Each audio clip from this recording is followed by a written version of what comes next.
Selamat sore. Kali ini saya ingin berbicara tentang tata cara menanam padi ladang oleh suku Lio. Suku Lio berada di Kabupaten Endelio, Provinsi Nusa Tenggara Timur. Karena NTT berada pada musim yang sangat ekstrim, yang disebabkan oleh perubahan suhu panas Samudra Hindia begitu rupa, dan NTT berada di 3 lempeng tektonik, yakni lempeng Australia, lempeng Pasifik, dan lempeng Eurasia. Maka sering terjadi gunung meletus, gempa bumi, dan seterusnya. Tanah NTT sendiri umumnya terdiri dari tanah batu kapur dan sedikit tanah litosol dan utisol, yakni perpaduan dari tanah vulkanik, tanah hasil gunung meletus, dan sedikit tanah subur. Di Lio, tanahnya lebih beruntung, oleh kami orang Lio lebih beruntung karena ada beberapa bagian tanah utisol hasil dari gunung berapi meletus. Maka di Lio tanahnya agak subur jika dibandingkan dengan NTT secara keseluruhan. Karena ekstrimnya cuaca di NTT, misalnya suhu yang berkisar dari 8 derajat Celcius sampai 36 derajat Celcius, maka menanam tanaman di NTT harus sesuai dengan iklim, harus sesuai dengan keadaan tanahnya. Di NTT ada 783 tanaman yang pernah atau cocok dengan kondisi di Nusa Tenggara Timur. Tetapi kali ini dari 783 tanaman itu, saya ingin menceritakan hanya tanam padi gunung. Padi itu sendiri sesungguhnya berasal dari Indochina Selatan, kira-kira 9.000 tahun yang lalu. Kemudian dari sana menyebar ke Sungai Gangga. Di Sungai Gangga lah dibudidayakan secara besar, kurang lebih 5.000 tahun yang lalu. Begitu dibudidayakan di Sungai Gangga, maka orang India membuat mitos bahwa padi itu adalah hasil memuja Dewa Sri atau Dewa Kesuburan, yang Sri itu sendiri adalah Dewi dan istrinya adalah Dewa Wisnu.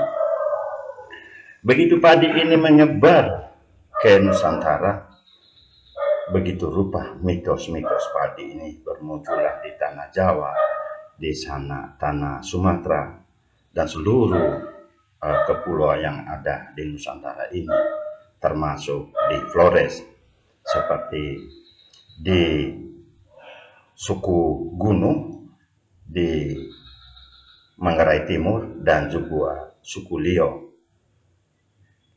Konon suku Lio ini sesungguhnya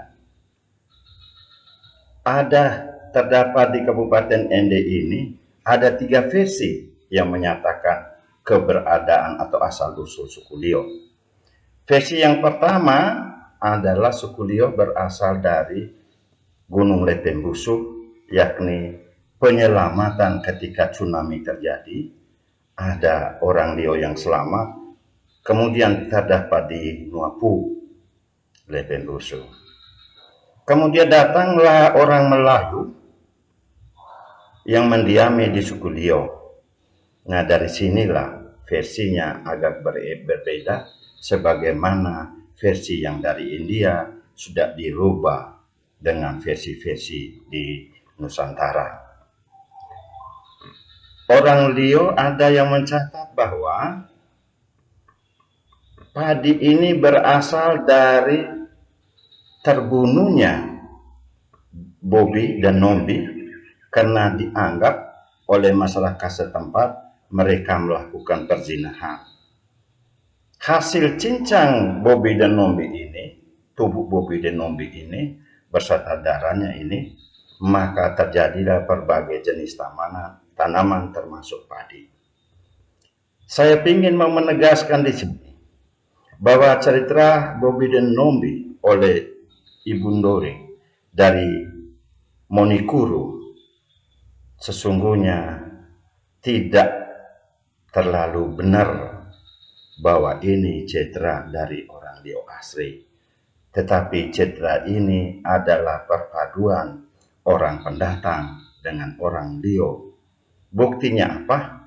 Cerita ini tidak berasal dari Nuapu, orang Lio pertama berada. Dan cerita ini menuju ke orang atau ke arah orang Lio pertama kali ditemukan. Tetapi berbeda gunungnya. Mereka mengkisahkan bahwa Bobi Nombi dibunuh di Keli Nida atau dewasa ini disebut dengan Kelindota. Padahal orang Lio mendiami pertama itu Nuapu berada di Gunung Lepengbusu. Begitu juga keberadaan orang Lio dalam tata cara menanam padi ini, ritualnya itu berbeda sedikit. Sesungguhnya orang asli Lio adalah melihat hatinya babi untuk menentukan tanggal menanam padi dan perkiraan tanggal memanen padi tersebut. Ritualnya, kalau tidak babi, bisa direpresentasikan atau diganti dengan ayam atau telur. Dan ini dilakukan setiap musim nanam padi dan setiap musim panen padi. Konon itu untuk mendamaikan agar manusia yang hidup tinggal di bumi ini, mendiami suku Lio ini, selalu berdamai dengan alamnya. Namun datanglah suku Melayu yang menceritakan bahwa padi itu berasal dari tubuh Bobi dan Nombi tersebut. Tapi itu dimaklumi oleh suku Lio. Karena suku Lio adalah perpaduan suku asli yang kurang lebih hanya 10% dengan suku-suku pendatang yang sudah sama-sama mendiami wilayah Lio. Suku pendatang itu kurang lebih datangnya abad ke-7 dan lebih ramai secara besar-besarnya datangnya di abad ke-15-16. Orang Lio ditemukan pada tahun 4000 sebelum Masehi atau kurang lebih 6000 tahun yang lalu. Inilah yang saya mau menyampaikan di sini, bahwa sesungguhnya apa yang kita baca di internet oleh tulisan-tulisan yang atasnamakan suku asli Lio tidak seluruhnya benar. Karena suku asli Lio punya adat istiadat yang sedikit berbeda. Orasinilnya, mereka melihat arah angin lewat hati babi. Mereka melihat datangnya hujan lewat hati babi. Mereka melihat terhalang atau tidaknya matahari atau suhu panas lewat hati babi. Jadi sedikit berbeda. Karena apa?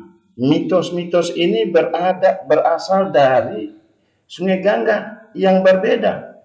Maka orang Lio mengatakan bahwa Dewi Kesuburan atau Dewi Padi ini diumpamakan atau dianalogkan sebagai tanah. Dan Dewa Wisnunya dianalogkan sebagai batu.